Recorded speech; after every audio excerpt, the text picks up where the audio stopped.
everybody, welcome to the Jam Band episode of AdSkills Pro podcast. I can't wait to put hey, you've got your sharp concerts, you've got your highly produced Beyoncés, right? You've got your modern stage spectaculars like Taylor Swift. But we all know when it comes down to it, a great jam band, the Fish, Allman Brothers. If you're more from the sophisticated art rock scene, your early Genesis, right? Oh, wow. Your Yes. That's what you can expect with this conversation today with the awesome Jay Benfield. I'm making all these references because he and I share a jam band musician past. And I want to actually ask you something here because there Yes. is an over-representation. Like if we talk about backgrounds, right? Yep. If we talk about backgrounds, there is an over-representation, I believe, of people who played music semi-professionally, professionally, Yep. much greater level than just tinker or being forced to play an instrument at Yep. school Yep. or by parents. Why is that? What do you reckon that is, Jay? And Well, welcome, by the way. well, thank you, sir. Thank you, sir. I think honestly, because again, almost every great media buyer that I know, at least a higher, I mean, I'm talking about 80-90% of them have played music. And it comes down to the fact that one, music for the most part is inherently analytical, right? So you're basically, especially when you play at more of a sophisticated level, you're constantly doing data analysis, like real time, learning how to pivot, how to, change. Like, oh, I went up and it's like, all right, well, that's just a jazz note. So how to make that jazz note sound good? There are no mistakes, right? So, and then it also being able to combine the analytical aspect with the creative aspect. Again, for the most part, success in media buying, success in business, success in everything is a lot more math than it is magic. But there is a little bit of an art form to it, right? So that's the reason why some people that focus purely on saying, well, show me how to play chords, right? They may not ever get to a place to where they're actually creating anything worth listening to. And that's what I kind of liken it to a lot of people right now, a lot of focus, especially in this industry that we're in. A lot of people are like, well, teach me how to, what does this button mean? Like it's the lever pulling of the media buy game. And yeah, I guess, I mean, there's a lot smarter people than I that know everything about every platform. But I'm the one that usually the people bring in whenever those people fail, right? Yeah. So it is just true. Like do I consider myself probably the best quote unquote media buyer? I mean, I could probably give you 15,000 people in a community that's probably a lot more intellectual than I am about the tactical aspects of it. But there's a reason why I've also spent over $380 million in ad spend. Right. Yeah. So it's like, that's the way that I always said back in the day, because I toured for a better part of a decade, being on stage at a very early age with like, Steppenwolf and Leon Russell and Skinnerd and all those kind of guys. Right. Was I the best guitarist in the world? Well, no. Then you look at the guys like Steve Vai, right? That are just virtuosos in their own right. But at the end of the day, I was the one that they kept getting hired to show up, because there's the holistic aspect of being a musician. It's not necessarily just how good you can play. I'm an I think average that's a player. really interesting analogy. Like if you Yeah. think about it, Jay, right? There's the thing about a working musician, right, and a working media buyer, right? Yep. You can know all the theory about media buying or all the theory about music. Indeed, you can be a tech, like you talk about the data, and there's Yeah. definitely a The technicians, for yeah. right brain, left brain. You can have technicians which are brilliant at setting up the ad campaigns, at monitoring, at getting the data, of managing the accounts. But the people that you want actually to pay for the gig are people who know how to entertain, or in your neck of the woods where you're a gigging musician, they want to know that there's reliability and Yep. that there's creativity as well. Exactly. Right. So there's that element. And I think there's some great parallels with Oh, 100%. media buying as well, because the underlying technical stuff is like knowing your pentatonic scale, Yep. knowing your chord structures, knowing what does sound good and what doesn't necessarily sound good. And for a gigging musician, and this is hilarious because the Yep. parallels just keep coming, right? Yeah. When right, the reason studio session musicians get the gig, like the working musos that get the gigs, particularly in live bands, is Yep. that they know what to do when something goes wrong. Exactly. And that's where I was going to go with it. It's really understanding the strategy of putting on a good show, because I mean that's what I used to tell people. I'm like, look, there's no one better than me, and but nobody ever knows that I'm a musician until they come see me play, or Yeah. people talk about me. But I'm like, look, if you can outplay me, I can outshow you, Mm. right? But if you can outshow me, I can outplay you. So it's just one of those things, is knowing the strategy. But like you said, it's really the what to do when things go wrong. And then that's the reason why whenever I first started playing, when people come to me all the time because of, the types of names that I work with, it's starting to get a little bit more out there, even though like I like to be more of the Jimmy Page, like the quiet, mysterious type, right? Mm-hmm. I'm just like, no, I'll just stay back. There's plenty of Robert Plants out there, right? But I just want to be the guy who doesn't talk and just, creates world-winning stuff. Yeah. But people come up to me all the time. It's like, all right, well, teach me what, to do what you do. Just like, so going back to the music analogy, well, teach me how to play like you do. I'm like, well, no, just go play. Find some people to play live, because you'll learn more in an hour playing with other people, meaning actually doing, than you will spending a year mastering every aspect of everything. Because it's one of those things. All right.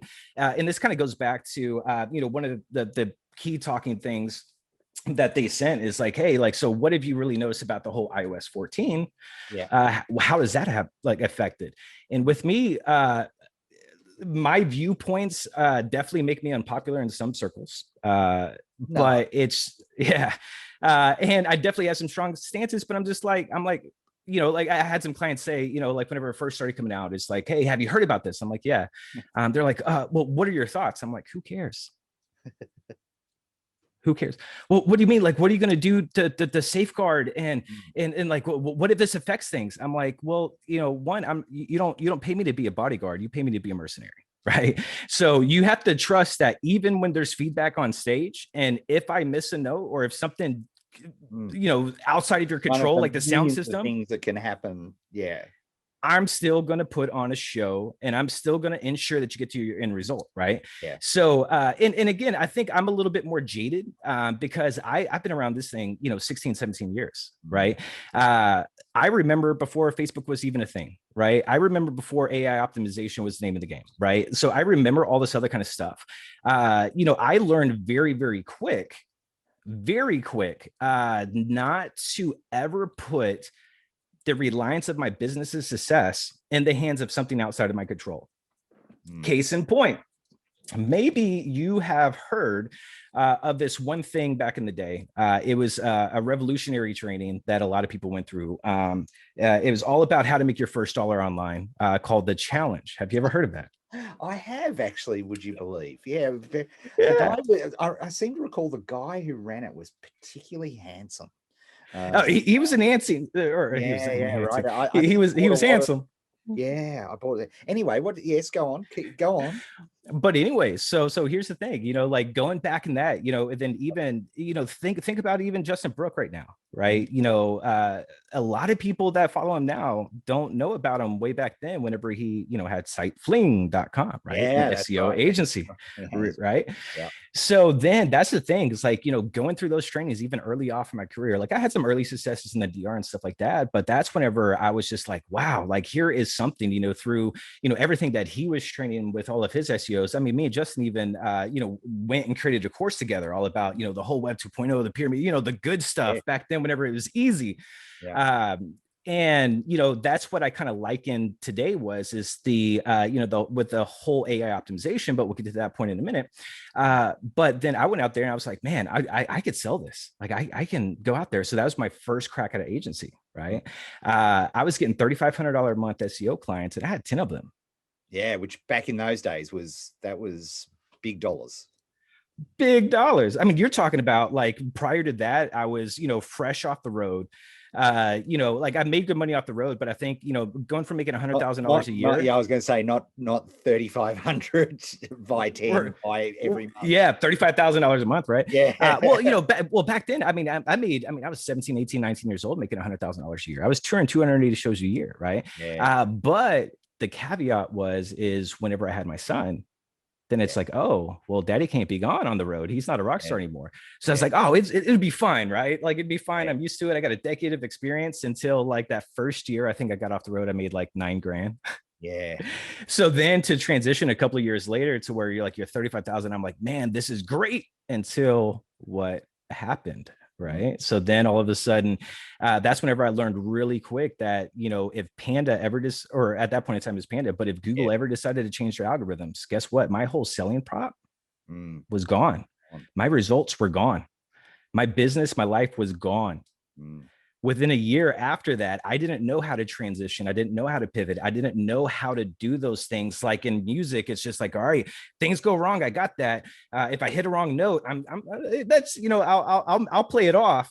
But that's whenever, like on the business aspect, like I was back to making $12 an hour. Yeah. You know what I'm saying? So I was just like, wow. So that's whenever I quickly decided, I was like, I'm never let your business be reliant on something outside of your control, right? Yeah. So fast forward to today, when people have that, that's why I never even worry about it. So like things are going to change, and guess what? I'm going to pivot because of the fact that I'm an actual media buyer, right? I'm not when people, here's a word of caution for anyone that's out there trying to market themselves as an agency or a service provider.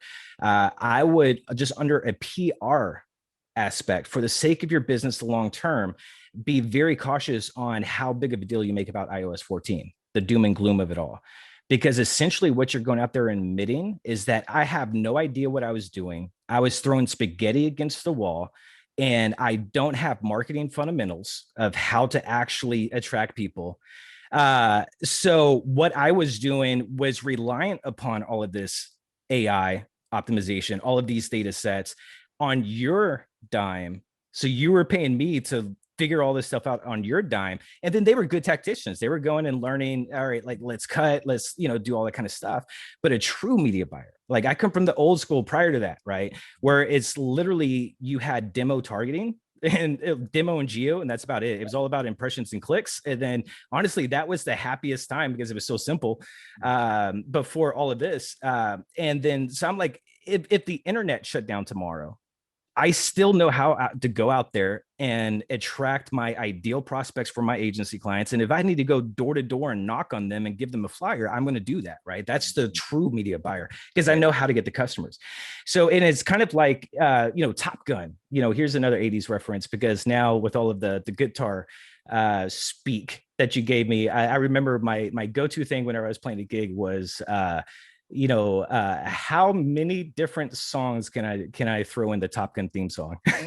Yeah, no, absolutely. That's actually why I actually I play every now and then, but occasionally like I'll play for like one of my buddies' churches or something like that. Yeah. Finally they stopped, because every time that they would like they'd be in a worship set, then all of a sudden they start hearing the Top Gun theme song. I'm like, I don't know. Yeah, that's a. You know what? It occurs to me, Jay, and I'd love your thoughts on this. When as a budding musician, often we replicate the people that we're huge fans of. Oh, 100%. Yeah. Right. But the best piece of advice I got as a musician, and I think it equally applies as a media buyer, is if you want to develop your own style,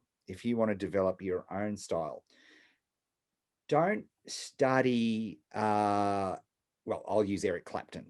Don't, because you can become a great cover band, right? If Oh you yeah, you can. right, if you study Eric Clapton or you study But Dave what Gibb. if you study John Coltrane or people outside, right? So So here's the thing, right? Is yeah. you study the people that they studied, Oh, right? So you 100%. go, back, right, and so you look at the great bluesmen of the Depression, Yeah. and the Crossroads, and The Robert all of Johnsons, the Junior Robert Kimbroughs, those, Johnson's, yeah. and you study those, and that's the way that you'll develop confidence.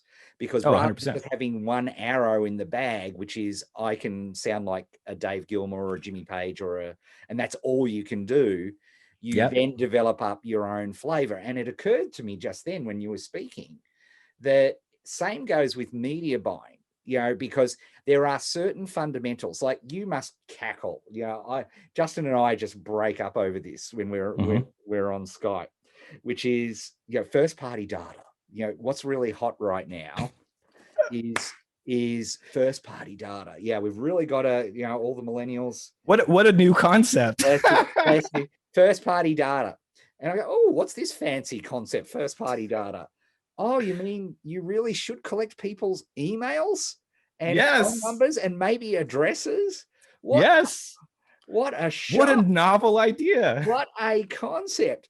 And it occurs to me that if you understand those fundamentals of direct response, which don't change regardless of media, right? Right. And just like music, the same 12 notes, the same Yep. scales that Mozart was playing around with and Bach were playing around with are exactly the same notes that what are my kids listening Jimi to? Hendrix. Monoskin, or whatever, that Yeah. Italian band that won Eurovision, right? They use exactly the same. They use exactly them. I'm going wild at them. Yeah. My daughters love it. It's and I'm going, great. Look, they've Yep. got they know how to do a guitar, like it's a guitar based band. I'm loving it. Dude, yeah. But anyway, I digress. This is not a but No, I think we're in simpatico because, like, I yeah. think where I was going with that, even the Top Gun reference, is the whole purpose of the Top Gun. And maybe this, I don't know if this even needs to be a whole new boot camp or something like that in the industry. The whole purpose of the Top Gun was the fact that it started, because of the fact that, like, I think way back when in World War I or something like that, like the kill ratio was like 16-1, like something like ridiculous, likely awesome. Awesome. But then, like, at every war, as technology increased, the reliance of, like, now it's like tracking and missiles and stuff like that, they forgot the key fundamentals of dogfighting. So that's the reason why it's like kind of going back, that if your entire business is reliant upon the technology of it, right, go back to the basic, like study again, like the greats, like go back, like with me, I love the scientific advertising, like the Hopkins, because I was actually laughing about it the other day, because I think that was written in 1923 or something like that. And back then he said, there has never been a time in history where there is more data readily available to get I'm sitting there like 1923, like what did you even have? Like maybe like household numbers, like kind of, maybe I don't know what the data that he was talking about, but back then they were like, oh my god, right? So it's like one of those, if everything were to go away, and it's kind of like back to the Top Gun theme, not be morbid, but I think it's there are two types of people. There was the Maverick and the Goose. I knew you were going to go with the Goose. Poor Goose. Rest in peace. Goose whole career was reliant upon Maverick. Yeah. When push came to shove, since Maverick knew how to fly the plane, only one people are going to be in the sequel. Yeah, yeah, that's right. There's no well, I think maybe Goose's kid might be in the sequel, but it's definitely not Goose. Yeah, I wonder if he's going to do the Great Balls of Fire theme song, right? So, but here's the key thing. Here's another point I was thinking about. So, just even whenever you look at, like, my advice would be, look at the pillars, right? So, like with you and Justin and other names like you, like I consider you guys pillars, right? Not statues, but pillars, meaning that the fact that literally since I got my start, y'all been here. Since I've gotten my successes, y'all been there. Since I've gotten my failures, y'all been there. So it's those pillars of, okay, well, what do I see y'all constantly doing? Is, of course, applying the basics, right? Just basic fundamental. Y'all are marketers. Forget about the traffic, but it's when the times change, you change. You evolve. You find out. Like, again, a lot of people don't know about the sitefling.com, but then you see him go from that to the live commercial to then, you know, working with Rick Sheffrin and then doing the agency, DNBI, then the AdSkills, and it's not staying static. And it's really like the key, like most people in our industry understand, like, or at least have heard of who Agora is, right? Yeah. Like a $1 billion financial thing, right? Yeah. What they do, the key to their success is not relying upon one single thing, right? You know, like in a single year, they might launch 200 different offers. Yeah. They're constantly out there evolving, making sure you're safeguarding. So when my clients come to me and basically be like, well, what are we going to do? I'm like, we're going to do whatever we have to do. We don't even know, one, if it's going to affect the revenue. I'm not going to get up in arms at it. I've been through this before. It's like whenever I lived in Florida, like I went through 4 different hurricanes, right? I love them. Like it's great. And guess what? You know, there might be a little bit water damage, but I've made it through it. You see what I'm saying? And it's just so, and it's, you know, focus more on, if you're one, my biggest one for the newest people that I talk to, people just getting in, I was going to ask you about that actually. Let's make this super practical. So if I'm a junior media buyer and I'm going, oh God, I'm being lectured to, but the ones that are listening and going, oh, how do you develop those? How do you develop those chops? Well, here's the thing. I always tell people, it's a couple of different things, right? So like I always tell media buyers, whenever they ask me for advice on how I would approach a different situation, I want to ask them, I'm like, do you have any ads running? Well, no. Well, then it's all theoretical at that point in time. Like literally invest $10 a day, whatever it is, regardless, even if it's on your, it doesn't matter, but get in and actually test some stuff out yourself. Like get in the shed, right? So the only way you're going to learn that. 2, I would say like literally go through, it's kind of hard because I guess I've been in this so long. So there's the people that I see that's been around for like the last 20 years that I don't really even listen to what they say, but I see what they do. Because most of the time, those are 2 different things, right? So kind of like what you were going back to, first party data, right? Like even some of the big names, people that, you know, everyone would know, I'm not going to call them out. I remember a few years ago, whenever they said email was dead. Yeah. Really? Oh, what? So did it revive all of a sudden because Apple decided to make an update? Well, no. So here's the main thing that you have to understand is, one, sometimes the best thing you can do is stop listening and unsubscribe from most of the people that you're listening to. Actually, whenever I got uber clarity is whenever I basically unsubscribed from all the crap. And I think I got down to like 3 people that I was following, right? All the conflicting, if anyone's telling you what you should be doing, or if this always works, I don't pay attention to it, right? So even right now, like because I mean, really like the last 3 or 4 years, I made my living actually transitioning companies that were Facebook reliant over to like the YouTube and Google platform. Yeah. Now everybody in their grandma, it seems like, has a YouTube course or a YouTube strategy, right? So, and then now you even have some statues in the industry. I call them statues, again, not pillars, because it's a look at me type of thing, that are saying, well, YouTube ads always beats Facebook ads every time, hands down. Yeah. Well, I'm a YouTube ads guy. I make my money doing YouTube ads. So it's probably not smart for me to say, but it's not true, right? YouTube ads work for whenever the YouTube ads are supposed to work, right? Facebook serves a different purpose. The perfect analogy between the 2 platforms is Google is really your bookstore. Facebook is your bar, right?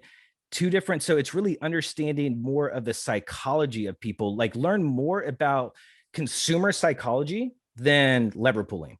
learn more about, go back through some of the greats. Like whenever I started off, it was obsessively going after, again, the Hopkins, going after the Ogilvies.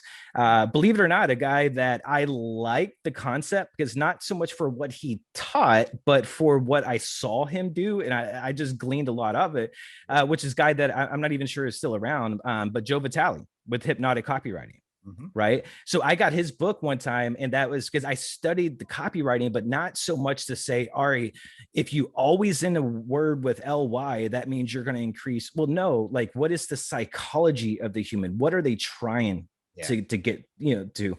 So really learning as much on the human mind as possible will allow you to understand strategy, to then know what tactically, holistically you need to fit in.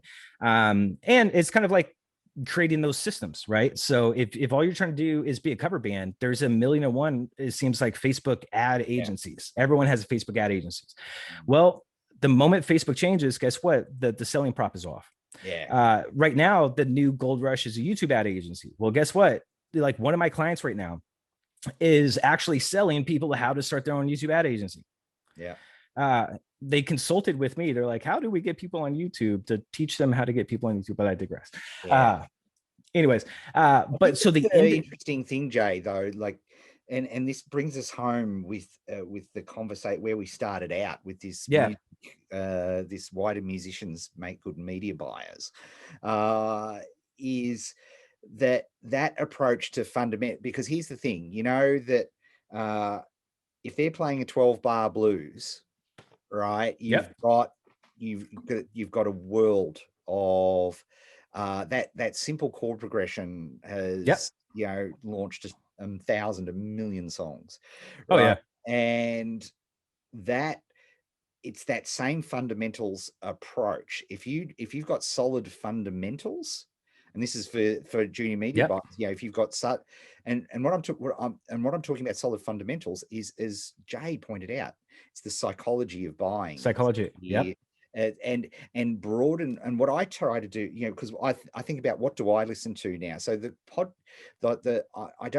I love AdSkills podcast, of course, and when Jay subscribe from everything, don't unsubscribe from this one. This one's great. This is perfect for you for your education. No, but I'm being well, I would say no, like, literally, like, Justin with all of the evolutions is really the only person probably in the last decade and a half that's been consistently subscribed to, because not only because of the stuff that he does teach. It's no flip. It's real world stuff that I can utilize. But just seeing, all right, like, it seems like he's always calling the shot. He's like the Bambino, is what I kind of consider him. Just like the big guy who's, this is where the industry is going. And most people are like, there's no way you can call that shot. And guess what? Like, he hasn't really been wrong. I know that, like, and this is going to sound incredibly self-serving, given I'm hosting the AdSkills Pro podcast, but the reality is, and I know amongst my colleagues, is that the AdSkills email list, like that email is the start. It is considered, like, in our industry, it's considered, it's the one that just gets opened. It's the one that gets opened and read, because and behind the scenes, I've been privileged enough to see, it's because, like, of the thought that goes in to those emails. Like, it's a real thing. Like, they are not dashed off, and it's something that it's really powerful. But enough about AdSkills, Jay. Hey, where's the best, like, if people want to reach out to you, are you taking on clients at the moment? What's the I will just say there's a couple of very exciting stuff in the works. So probably the best way to get in contact if you're interested in learning the methodologies is go to maxprofitads.com. If nothing else, you can stay up to date on specifically what I'm doing, and with some announcements that are about to hit the industry that are going to be really fun. I'll just leave it there. Yeah, no, I'm privileged to a couple of those. So make sure you do that. By the way, of course, if you're watching this on YouTube, in the description below, we'll have all of Jay's links there, so you can follow and see what he's doing, because he's got some really interesting stuff coming down the pipe. And also, if you're listening, of course, on the podcast, if you swipe to the show notes, you'll see all the links there, and we'll make sure we put a link into the AdSkills email, the Edge, there we go, as it's called, because it's a really, and we do a great like we do a traffic tips at the end of the week, which is sort of just like a summary of all the cool articles that we found on the media buyers, which is very Yeah, that stuff has saved me so much time, because I just know, like, I can trust it that whenever I open that, I can stay up to date. Yeah, and I don't have to sit there and spend hours myself trying to read through it. Yeah, no, we try to save you a lot of time. Hey, Jay, thank you so much. We could literally like, you're one of the guests that we have on that where I'm sure we could speak for hours. 100%. So thank you so much for being part of the AdSkills Pro podcast. We'll catch up again, and good luck with everything that you've got going. And for the next one, if anyone wants to comment below that, me and Ed should do a little bit of a jam session. Maybe on the next one we can make that happen. Yeah, 100%. All right, guys. Well, thank you so much. I'm gonna run. Thank you. Ciao for now, everybody. All right, bye.